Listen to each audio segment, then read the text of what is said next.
What is going on, ladies and gentlemen of the Taco Crew community? My name is Matty Honey 6659, but you can just call me Matty. I am a fresh voice, fresh face, fresh gameplay to the Taco Crew channel. I have been invited to join this lovely community, and I am excited for the things that we can accomplish. I've been told to introduce myself and talk about myself a little bit, get you guys to know me personally on a one-to-one basis, and then I'm going to talk about a few things. Black Ops 2 more than likely, but we'll see how it goes. Alright, so my name is Matty Honey 6659. You can just call me Matty, like I said before. I am from Edmonton, Alberta, Canada. That is right, I am a Canadian citizen. Yeah, I'm 20 years old, not going to school yet. I will be going to school very soon. I am a PS3, Xbox 360 gamer. I am a dual console gamer, or whatever you want to call me. I do play on the PC. I don't play anything first-person shooter besides Counter-Strike Global Offensive. Play a lot of Minecraft. Don't have a recorder for my computer, or else I would record that. And yeah, I don't know what else to really talk about. I have 2 cats, if that you need to know that. I have 2 pains in the asses that I call cats. For my headset, I have the Turtle Beach PX5s, a $249.99 headset, retail valued. The reason why, because not only a wireless headset, they are also programmable with 7.1 Dolby Digital surround sound. So what that means is, the programmable part is I get a free software added to my computer, and I get to kind of adjust what I can hear in my headset. So for an example, there's things like treble boost, bass boost, stuff like that. There's also 2 really cool ones that I use specifically. Footstep mastery, so if you haven't figured it out, basically it increases the sounds of footsteps just a tiny bit more, just to help out my sound whoring just a little bit. And also superhuman hearing, so you just hear things in general much louder and kind of hurts your ears after a while.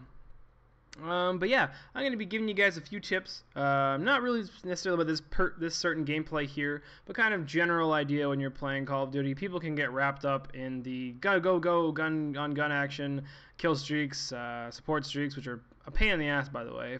If I may add, if you guys do use support kill streaks, you don't use them in like free-for-all. Like, that, you're not supporting anyone with that. That's bullshit. In my opinion, support kill streaks should not kill anyone. I like how you guys get UAVs, counter UAVs, ballistic vests, stuff like that, but things like stealth bombers and fucking juggernauts and escort airdrops don't support the team. They get you kills.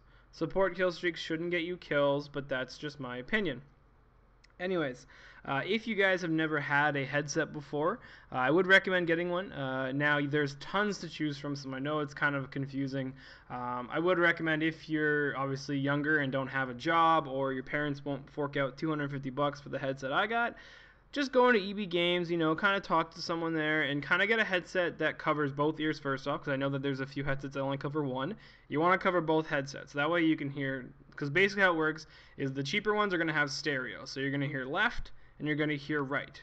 I have 7.1, so I hear 7.1 surround sound, so it's a little bit different. But if, again, you don't have $250 to shell out a pair of Astros or a pair of these expensive Turtle Beaches, there are lower end ones, like there's a few Turtle Beach ones like PX3, DPX21, something like that. There's a few of those that are retailed $150, $100. Again, I know it's kind of pricey for a few of you guys. Just make it a Christmas present. Obviously, the new Call of Duty is coming out. They have headsets to match. So maybe for Christmas, be like, hey, Mom, you know, you want to grab me the game and a headset maybe? Then you don't have to buy me anything else. Just goes 2 presents for the whole year type thing. You could do that if you want. But yeah, it does help out your game a lot. You will notice a significance, and you'll be able to hear your friends better. I know there's a lot of crappy mics out there, and people cannot use, like, it just sounds annoying. People are annoyed of you in the game, so they mute you. So if you ever have a conversation with someone and they're not responding for some reason, and you have a really crappy mic, it's probably because they muted you because your mic is so terrible. But that's neither here nor there. It will help you a lot. Especially when hearing things like, oh, counter UAV in the air, UAV, little stuff like that, but also, like I said, especially with footsteps. Now, the reason why sound whoring is such a key portion of Call of Duty is because the perks, SitRep Pro, you can hear people with dead silence now, which is completely OP'd, but even still, dead silence where you don't make any noises yourself, it works extremely well in free-for-alls. Now, when things like in Ground War, when a lot of shit's going down and there's freaking not lasers, that's Black Ops 2. There's like payloads and like really loud stuff in there. It's gonna be harder to hear things and harder to focus on that portion. But like it's just overall, it will make your game better, and you'll find yourself easier to play. The game will be easier to you. You'll understand it better. You'll hear what's going on, so you kind of know. You're kind of in the game more. You've been put yourself into the game essentially. Also, I'd recommend staying out of the middle of the map. Unless you're playing some form of objective-based, drop zone, domination, capture the flag, not really, demo, headquarters, you want to kind of avoid going in the middle, because if you're on the outside looking in, no one can come from behind you, for the most part, depending on which way you're looking, and there's a less chance of your head being hit. If you can imagine in real life, okay? Well, I know Call of Duty's a fucking, not a real-life shooter, but whatever. If you were staying in the middle of the map, you'd be scared poopless, because anyone can shoot from any direction and you don't know what's going on. It's very confusing. If you keep your back to the edge of the map, no one can come from behind you, so there's that port. You've basically cut off the map. People won't be able to kill you from certain sections. You've cut off portions of the map where people can't access. That way your head is clear from getting shot vigorously. You'll notice your KD will advance more. Like I said, your KD ratio will increase because you're getting more kills and less deaths, because you're not just running out there and trying to cap B on your own. I'm not saying don't be objective based. I want you to be objective based as possible, because people like you make the game go. If no one played the objective, minus TDM, the game would never finish. The game would be going and going and going, which is what some people want. People play the game like they play domination and don't touch a flag, so they can play it because there's no time limit. So they just keep playing that, you know what I mean? And it's kind of annoying. And I'm glad you guys objective-based players are out there wanting to cap flags, but just be smart about it. Get a few teammates together, that way you cap faster.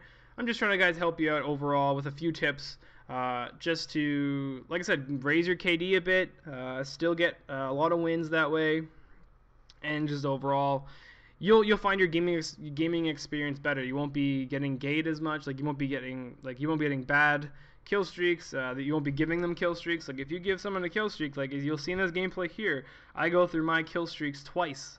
I go 46-6 or something silly like that, because people were just kept running and they weren't thinking of how am I gonna kill him. Like they didn't throw stuns. They didn't take me by surprise. I was prepared. I was head glitching at times, which is, I guess, an unfair advantage, but it's put in the game, and it's been like that since Call of Duty 4, so people can't really complain about it. They just didn't work around it. They put their tunnel vision on, and they just kept running at me and giving me free kills, and then free kills stack up to more free kills for my Pavlo, or not my Pavlo, my Reaper, and then my AC-130, and then blammo, you get a gameplay.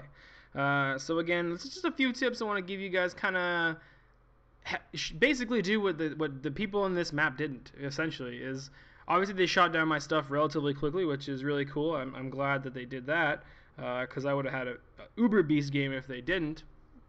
But like I said, just play the objective, but be smart. If you're going to play the objective, be smart.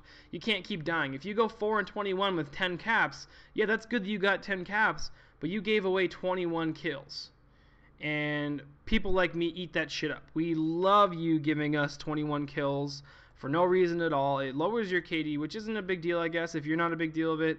But that's how people look at you. That's just the belly of the beast, is people look at what you do. They don't, especially in Modern Warfare 3, where they don't show you how many flag captures you get. They don't show you the objective-based portions. They just say, hey, look, this guy died 17,000 times and only got 5 kills. They didn't show the 15 caps he got. So you don't get recognized. And in Black Ops 2, you will be recognized. So don't leave a comment section below, and I hope you have a great day.